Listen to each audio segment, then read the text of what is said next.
Molecules वाला lesson पढ़ रहे हैं।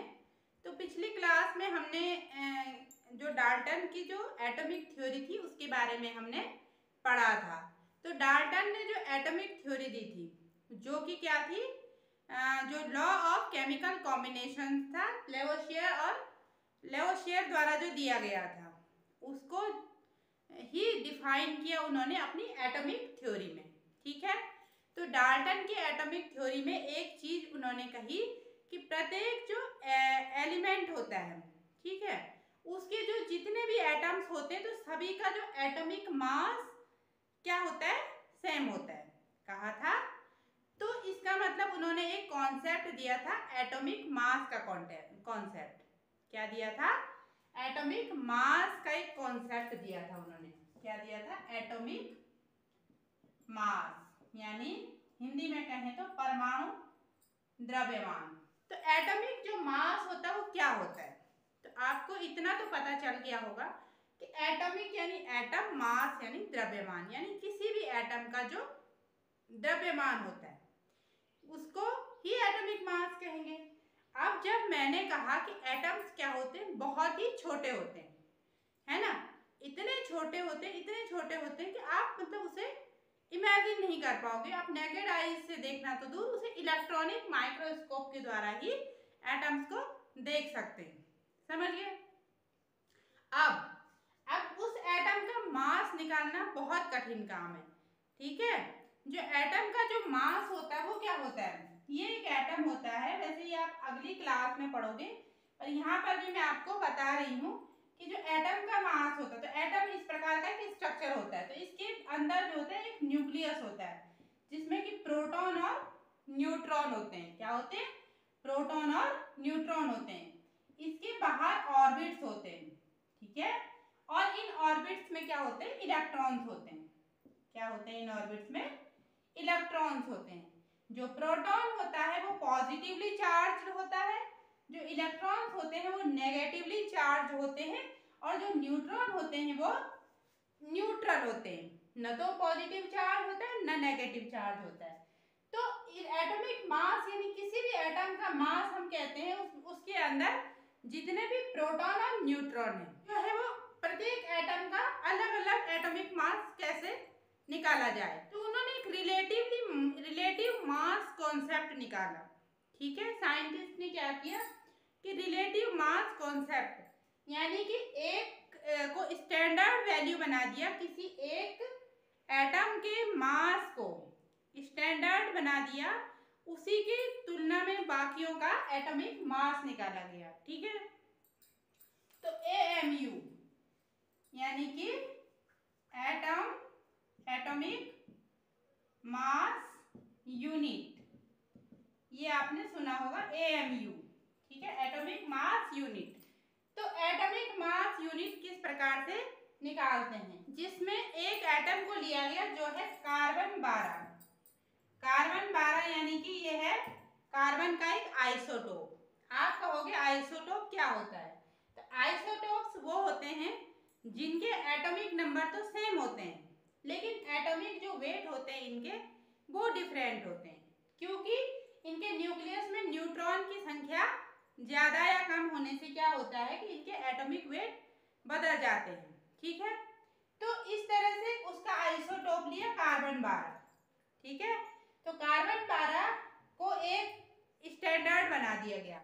IUPAC ने AMU के लिए आजकल U सिंबल दे दिया है, यूनिफाइड मास। ठीक है, यूनिफाइड मास, तो इसे आप U ही लिखते हैं। तो एक U कितने के बराबर होते हैं, 1/12 कार्बन 12 के बराबर, यानी कार्बन 12 के 12वां भाग। कार्बन 12 के अगर 12 टुकड़े करोगे, समझ रहे हो, माना ये कार्बन 12 है, इसके आपने पूरे 12 जो हिस्से करे तो उसमें से जो एक हिस्सा है 1/12 वो हिस्सा होगा AMU या U के बराबर, 1 AMU या U के बराबर। समझ गए, ये बिल्कुल वैसे ही है, इसी के मतलब इसी के रिलेटिवली अब हम सबके एटम्स के मास निकालेंगे। ठीक है, तो इसको एक स्टैंडर्ड वैल्यू बना दिया गया कि एक AMU कितना होता है, 1/12 कार्बन 12 के बराबर होता है। ठीक है, जैसे कि आपने देखा होगा, आप कभी सब्जी वगैरह खरीदने जाते हो या आप दुकान से सामान खरीदते हो, है ना। तो खैर अब दुकान में तो दूसरे प्रकार के जो इलेक्ट्रॉनिक वाले तराजू आ गए हैं, लेकिन अगर आप अभी भी सब्जी वालों के पास जाओगे तो ज़्यादातर अभी वो पुराने तराजू होते हैं जिसमें वाट रखे रहते हैं, वेट रखे रहते हैं। 1 किलो, 500 ग्राम, 200 ग्राम, 100 ग्राम, 50 ग्राम, 2 किलो, इस प्रकार के रखे रहते हैं। तो तराजू इस प्रकार का होता है। एक साइड क्या होता है उसमें, एक साइड उसमें वेट रखा जाता है और दूसरे साइड जो सामान तोला जाता है ना। तो स्टैंडर्ड एक वेट बना दिया गया, माने ये 2 किलोग्राम है, तो यहाँ पर 2 किलोग्राम वो आलू आपके लिए तोल देगा। तो 2 किलोग्राम आलू कितने के बराबर हुए, 2 किलोग्राम के वाट के बराबर। तो बस इसी प्रकार से कार्बन 12 को एक रिलेटिवली, मतलब कार्बन 12 के संदर्भ में ही हमें औरों के क्या निकालने हैं, AMU निकालने हैं। ठीक है, तो ये हो गया AMU या एटॉमिक मास यूनिट। ठीक है, अब आपको ये धीरे धीरे याद भी हो जाएंगे, है ना। आप जैसे जैसे इनकी प्रैक्टिस करोगे तो इनके एटॉमिक मास भी आपको सारे एटम्स के धीरे धीरे याद होने लगेंगे। वैसे एग्जाम में अभी आपको न्यूमेरिकल्स वगैरह देंगे तो उसमें उन्होंने आपको ब्रैकेट में इनके मास वगैरह दिए रहते हैं। ठीक है, तो ये हो गया एटॉमिक मास। अगला है इसमें मॉलिक्यूल्स। मॉलिक्यूल्स क्या होते हैं, तो मॉलिक्यूल्स क्या होते हैं कि जब दो या दो से ज्यादा एटम आपस में जुड़ते हैं तो मॉलिक्यूल्स बनाते हैं। ठीक है, जैसे जैसे ऑक्सीजन का मॉलिक्यूल, दो ऑक्सीजन आपस में जुड़ करके क्या बनाया, ऑक्सीजन का मॉलिक्यूल बनाया। ठीक है, इसी प्रकार से H2O वाटर का एक मॉलिक्यूल है ना, जिसमें कि हाइड्रोजन और ऑक्सीजन आपस में जुड़ करके, हाइड्रोजन एटम और ऑक्सीजन एटम आपस में जुड़ करके एक कंपाउंड बनाया जो कि एक मॉलिक्यूल है। ठीक है, तो मॉलिक्यूल्स क्या होते हैं कि किसी भी दो या दो से अधिक एटम आपस में जुड़कर मॉलिक्यूल्स बनाते हैं। ठीक है, अब मॉलिक्यूल्स भी दो प्रकार के होते हैं। अब ये मॉलिक्यूल्स जो होते हैं ना, बहुत सारे मॉलिक्यूल्स मिलकर के क्या बनाते हैं, कोई मैटर बनाते हैं। समझ गए, तो किसी भी मैटर का जो मॉलिक्यूल्स होते हैं वो अपने आप में कंप्लीट होते हैं, किसी भी मैटर की प्रॉपर्टी को मतलब बता सकते हैं। जैसे ऑक्सीजन का जो मॉलिक्यूल है ऑक्सीजन की प्रॉपर्टी को शो करेगा, वाटर का जो मॉलिक्यूल है तो पूरे पानी में एक H2O का एक मॉलिक्यूल भी वही प्रॉपर्टी दिखाएगा जो पानी में और मॉलिक्यूल्स होंगे। तो बहुत सारे मॉलिक्यूल्स मिलकर के क्या बनते हैं, मैटर बनते हैं। मॉलिक्यूल्स जो होते हैं वो दो प्रकार के होते हैं, एक होते हैं मॉलिक्यूल्स ऑफ एलिमेंट्स। क्या होते हैं, मॉलिक्यूल्स ऑफ एलिमेंट, और दूसरे होते हैं मॉलिक्यूल्स ऑफ कंपाउंड। तो एलिमेंट्स और कंपाउंड आप इसके पहले लेसन में पढ़ चुके हो। हाइड्रोजन, हीलियम, लिथियम, ये सारे एलिमेंट्स हैं। ठीक है, और जो कंपाउंड होते हैं वो क्या होते हैं, दो या दो से अधिक एलिमेंट्स आपस में जब जुड़ते हैं तो वो कंपाउंड बनाते हैं।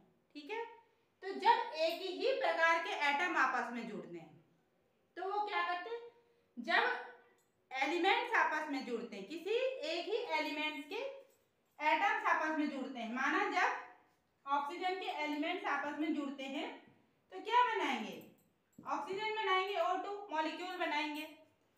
और जैसे कि कुछ भी क्लोरीन, एल्यूमिनियम, क्लोरीन हो गया, ठीक है, नाइट्रोजन हो गया, तो ये सारे क्या है, एलिमेंट, मॉलिक्यूल ऑफ एलिमेंट्स हैं। जब एक ही प्रकार के जो एलिमेंट्स आपस में जुड़ जुड़ करके उसके एटम मॉलिक्यूल्स बनाते हैं। और मॉलिक्यूल ऑफ कंपाउंड में क्या होता है कि जब दो प्रकार के एलिमेंट्स के एटम्स आपस में मिल जाते हैं और वो मॉलिक्यूल्स बनाते हैं। ठीक है, माना जैसे CO2 है, तो यहाँ पर एक तो कार्बन एलिमेंट है, कार्बन है, और दूसरा है ऑक्सीजन, दोनों के एटम आपस में जुड़ करके कंपाउंड बनाया। ठीक है, और CO2 एक मॉलिक्यूल बन गया, CO2 कार्बन डाइऑक्साइड एक मॉलिक्यूल है। ठीक है, तो जो मॉलिक्यूल होते हैं वो स्टेबल होते हैं। मॉलिक्यूल क्या होते हैं? स्टेबल होते हैं। तो इस प्रकार से दो प्रकार के मॉलिक्यूल्स होते हैं, molecule of elements and molecules of compound. अगला है आयन। आयन क्या होते हैं? आपने आयन बहुत सुना होगा। आयन क्या होते हैं? तो जो कंपाउंड्स होते हैं जब उन्हें तोड़ा जाता है तो वो अपने आयनों में टूटते हैं। ठीक है, एक नेगेटिव होता है, एक पॉजिटिव होता है। जो भी कंपाउंड होंगे वो जब उन्हें तोड़ते हैं, यानी वो दो प्रकार के आयनों से जुड़ करके बने होते हैं ना। तो एक होता है पॉजिटिव, एक नेगेटिव। जो पॉजिटिव होता है उसे कहते हैं कैटायन और जो नेगेटिव होता है उसे कहते हैं एनायन। ठीक है, तो कैटायन और एनायन में टूट जाते हैं। जैसे NaCl सोडियम क्लोराइड है, इसे तोड़ते हैं जब तो ये दो अपने आयनों में टूटता है, एक तो सोडियम प्लस आयन और क्लोराइड माइनस आयन में टूट जाता है। ठीक है, तो इन्हें आयन कहेंगे। कंपाउंड नेगेटिव और पॉजिटिवली चार्ज जो है वो आयनों में टूट जाते हैं। जो टूटते हैं तो उन्हें ही आयंस कहते हैं।